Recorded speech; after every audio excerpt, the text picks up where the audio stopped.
Hello friends, welcome to Devanshika stories world. ఇప్పుడు మీరు వినబోతుంది మనసు మాట విందో స్టోరీలోని 61వ భాగం. వద్దు సీత, నువ్విలా చూడకు. ఈ చూపులే నన్ను ప్రతిసారి మోసం చేస్తూ మభ్యపెడుతూ నీ మీద అంతులేనంత ప్రేమని పెంచుతూనే ఉంటాయి. ఆ ప్రేమ నిజం కాదని తెలిసినా సరే నన్ను నేను ఆపుకోలేకపోతున్నాను అని అన్నాడు రామ్ సీరియస్ ఫేస్తో. రామ్ మాటలకి సీత ఉక్రోషంగా, నా ప్రేమ నిజం కాదా? నా ప్రేమ నిజం కాకపోతే మీ ప్రాణానికి ప్రమాదం అని తెలిసి మీ నుంచి దూరంగా వెళ్తానా?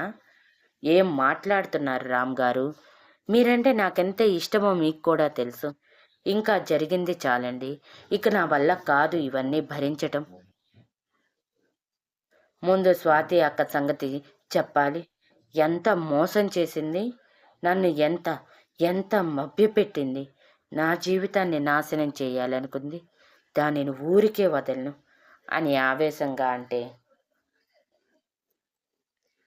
అబ్బా, నువ్వే స్వాతినే ఏమైనా చేస్తావా అని రామ్ వెటకారంగా అడిగి, సరేలే కానీ రెస్ట్ తీసుకో, నేను సాయంత్రం వచ్చి నిన్ను ఇంటికి తీసుకువెళ్తాను అని అనగానే సీత భయంగా చూసింది. సీత చూపు చూసిన రామ్ వెటకారంగా నవ్వుతూనే, వద్దమ్మా వద్దు, ఈ చూపులు వద్దు.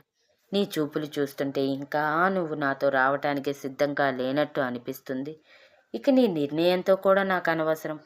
ఇన్ని రోజులు నీకు నువ్వు నచ్చినప్పుడు, నువ్వు పూర్తిగా నన్ను నమ్మినప్పుడు తీసుకువెళ్ళాలని అనుకున్నాను. కానీ ఇంకా ఆలస్యం చేస్తే నా బిడ్డని నాకు దూరం చేసేంత దూరం వెళ్ళేటట్టున్నావు. నెవర్. అలా జరగటానికి వీల్లేదు. నా బిడ్డ నా ప్రేమకి ప్రతిరూపం కాబట్టి నా బిడ్డకి ఇక ఒక్క క్షణం కూడా దూరంగా ఉండను. కాబట్టి సాయంత్రం నువ్వు ఇంటికి రావాల్సిందే, మరొక మాట లేదు అని అంటే,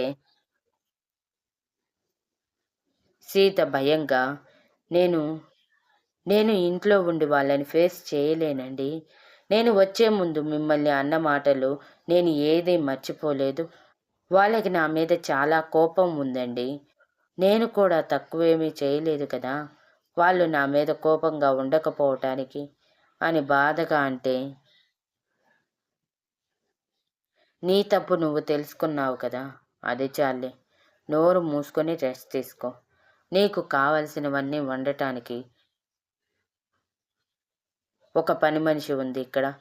ఆఫీస్లో ఇంపార్టెంట్ మీటింగ్ లేకపోతే వెళ్ళేవాడిని కాదు అంటూ సీత నుదుటి మీద ముద్దు పెట్టి, అన్ని ప్రాబ్లమ్స్ తీరిపోయాయి సీత, ఇకపై ఏ ప్రాబ్లమ్స్ రావు. I promise you.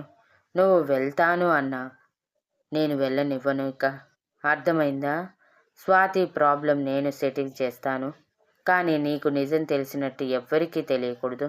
నువ్వింకా ఆ దొంగ స్వామీజీని చెప్పినట్టు నా ప్రాణానికి ప్రమాదం అన్నట్టే భయపడుతూ ఉండాలి స్వాతి ముందు. ఇది గుర్తుంచుకో. అవసరమైన టైంలో నువ్వు స్వాతికి ఎదురు తిరగాలి. అది ఎలానో నువ్వే ఆలోచించుకో. కానీ ఏది ఏమైనా ఆ ఇంటికి వెళ్ళాక స్వాతికి నువ్వు చుక్కలు చూపించాలి.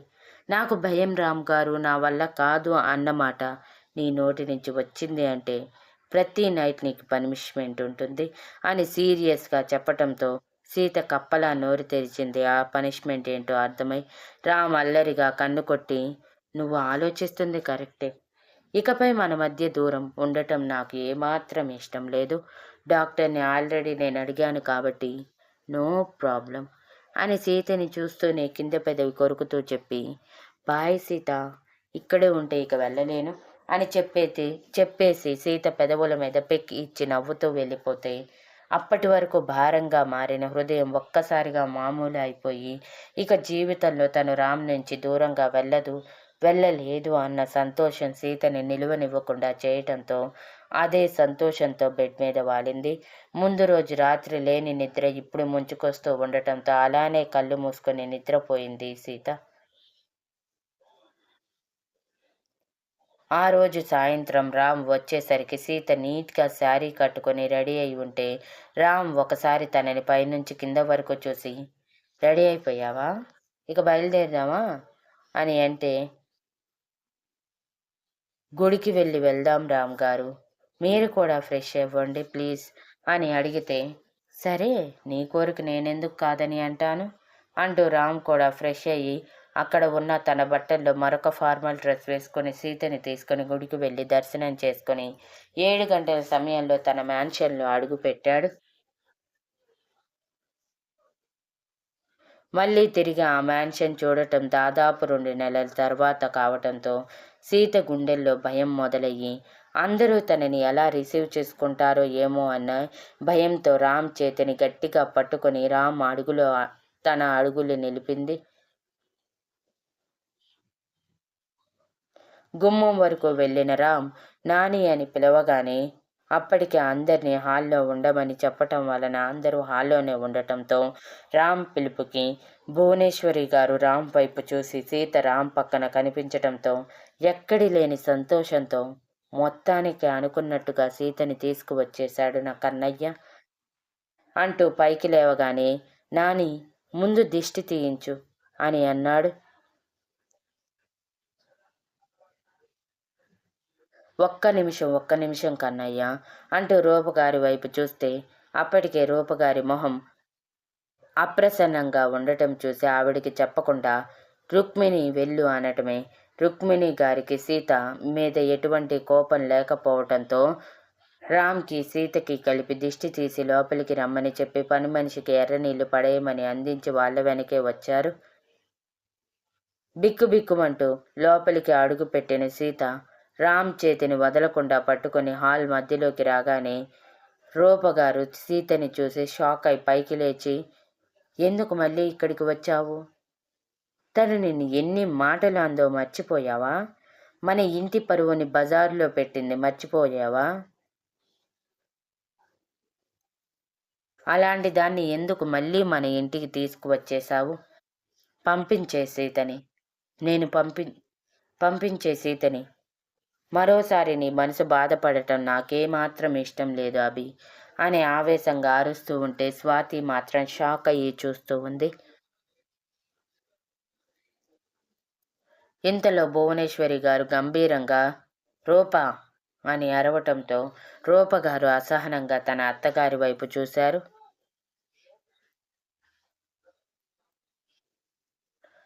అటువైపు మమ్మీ అంటూ రామ్ సీరియస్గా చూస్తుంటే, రామ్ నేను ఇదే చెప్తున్నాను, నీకు తల్లి కావాలో ఈ సీత కావాలో నువ్వే తేల్చుకో. తన వల్ల నువ్వు బాధపడింది చాలు, మన కుటుంబం పరువు పోయింది చాలు. ఇంకా నేను ఏదీ వినదలుచుకోవటం లేదు. ఈరోజు మనం బయట నలుగురు ముందు తలదించుకుంటున్నామంటే కారణమే ఈ సీత.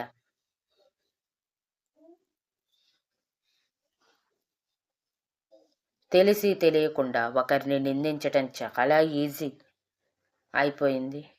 ఇటువంటి అమ్మాయిని మన ఇంట్లోకి తీసుకువస్తే ఇంతవరకు సంతోషంగా ఉన్న కుటుంబం నువ్వు విడిపోయి దుఃఖానికి దగ్గరవుతుంది అని సీరియస్గా అన్నారు.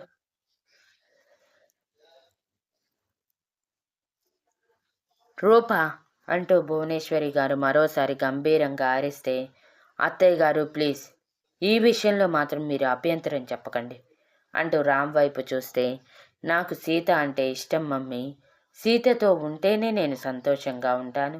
ఆయన సీత చేసిన దాంట్లో తప్పేముంది మమ్మీ? స్వాతిని నన్ను కలిపి చూసిన ప్రతిసారి మేమిద్దరం చాలా క్లోజ్గా ఉన్నాం. మరి తను అనుమానించటంలో ఏ తప్పు లేదే. పైగా తను పెరిగిన పరిస్థితులు అలాంటివి. అన్ని నెలలుగా మన ఇంట్లో ఉన్న సీత మనస్తత్వాన్ని నువ్వు అర్థం చేసుకోలేకపోయావు మమ్మీ.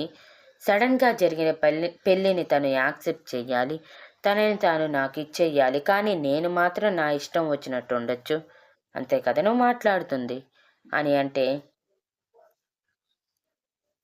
రూపగారు బ్లాంక్ ఫేస్తో, నేను అలా అనలేదు అభి, నువ్వు ఏదేదో మాట్లాడి నన్ను కన్ఫ్యూజ్ చేస్తున్నావు అంటే, లేదు మమ్మీ నేను కరెక్ట్గానే చెప్తున్నాను.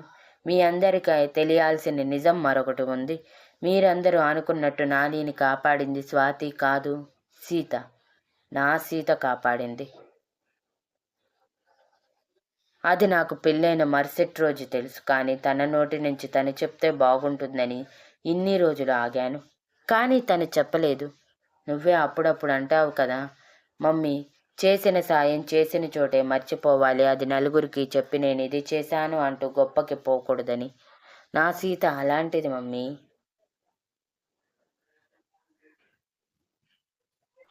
ఇప్పుడు సీత ప్రెగ్నెంట్. తన కడుపులో నా బిడ్డ ఉంది. ఇక నేను సీతనికి దూరంగా ఉండాలని అనుకోవటం లేదు. సీత కూడా నన్ను అర్థం చేసుకుంది అనగానే రూపగారే కాదు, మిగిలిన అందరూ షాక్ అయ్యారు. బికాస్ అక్కడ ఉన్న ఎవరికీ తెలియదు ఒక్క నిషాన్కి తప్ప సీత ప్రెగ్నెంట్ అయిన విషయం. సీత భయంగానే రామ్ నుంచి కొంచెం ముందుకు వచ్చి చేతులు జోడించి, నన్ను క్షమించండి, నేను మిమ్మల్ని చాలా బాధ పెట్టాను. ఇకపై అలా ఉండను. ప్లీజ్ నాకు ఒక్క అవకాశం ఇవ్వండి. నాకు రామ్ గారు కావాలి. ఆయన లేకుండా నేను బ్రతకలేను అని ఏడుస్తూ అడిగింది.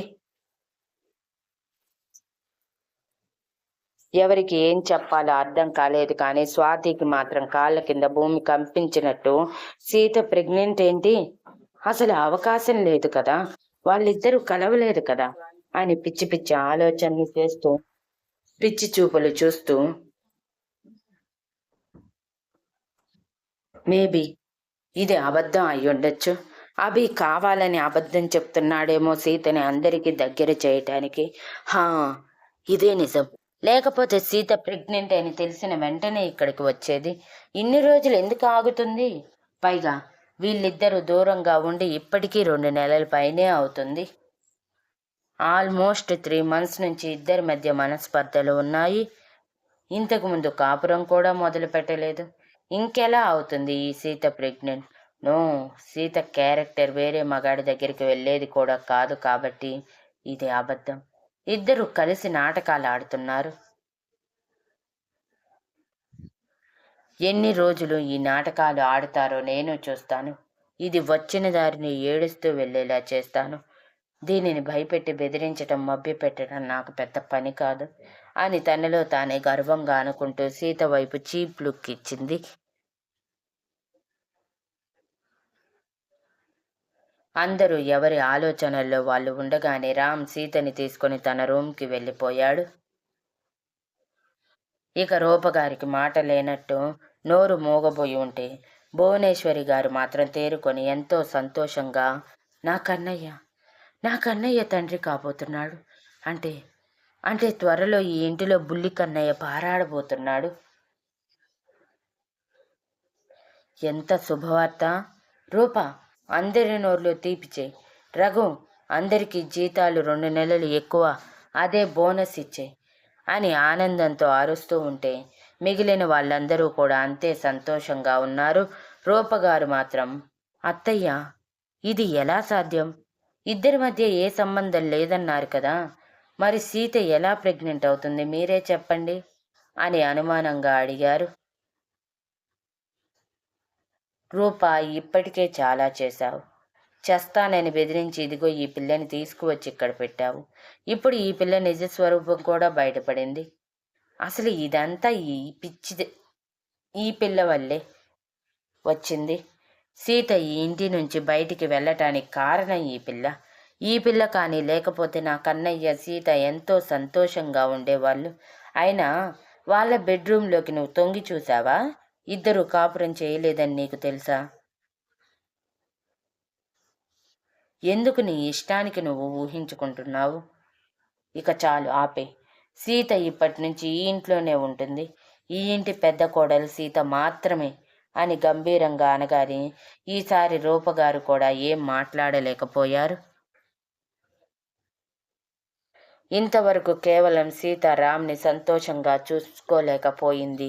రామ్ మీద అనవసరమైన నిందలు వేస్తుంది అన్న ఒకే ఒక్క కారణంతోనే సీతని ఇంట్లోకి రానివ్వటానికి ఒప్పుకోలేదు. రామ్తో కలిసి ఉండటానికి ఒప్పుకోలేదు. కానీ ఇప్పుడు సీత కడుపులో తన కొడుకు రక్తం ఉందని తెలిసాక సైలెంట్ అయ్యారు.